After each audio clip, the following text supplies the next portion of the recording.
Това зад мен е Hisense 55A7KQ. Нека да видим какво може да ни предложи.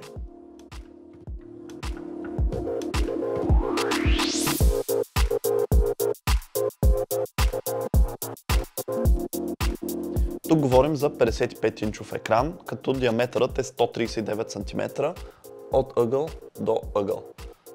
Естествено имаме 4K резолюция, а едно от най-впечатляващите неща е, че имаме QLED подсветка. Както знаете, тя предлага повече контраст и наситеност на цветовете от обикновените LCD панели.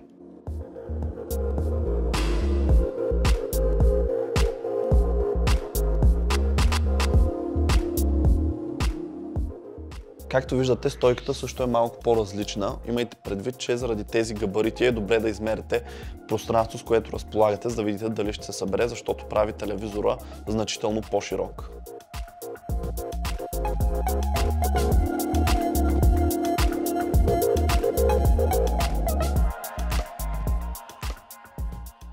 Ето така изглежда дистанционното за телевизора. Откъм свързаност разполагаме с 3 HDMI порта, 2 USB Type-A, 2 RF, 1 AUX, 1 AV и 1 Ethernet порт. Имаме един куп стандарти, които гарантират качеството на картината. Сред тях са HDR, HDR10, HDR10+, HDR10 Plus Adaptive, както и 4K HDR Immersive.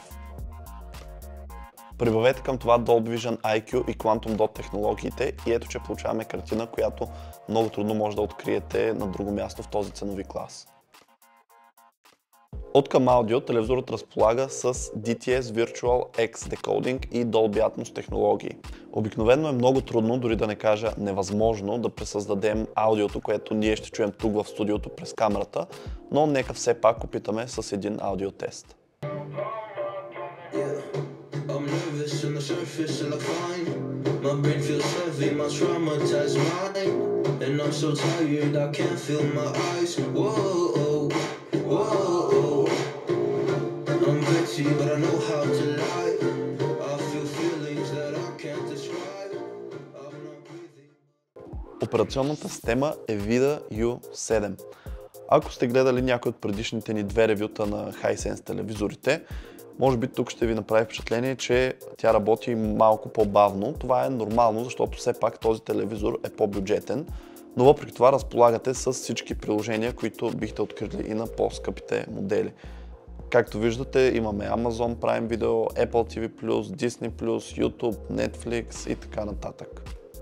Друго нещо, което се запазва от по-скъпите модели е AirPlay 2 поддръжката. Сигурен съм, че собствениците на iPhone ще са доволни от това. Имаме и App Store.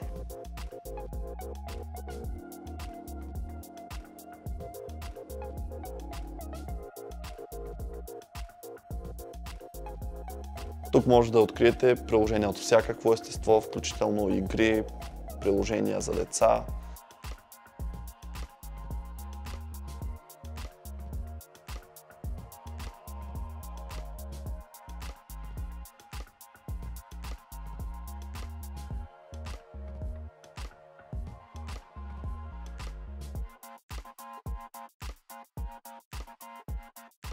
Този модел на Hisense е един от най-добре окомплектованите в своя ценови клас. Това е много важно уточнение. Естествено, това не е най-добрият телевизор, който може да намерите, нито като картина, нито като звук, само че когато го сравним с други предложения в сегмента под 1000 лева, мисля, че той наистина има какво да предложи.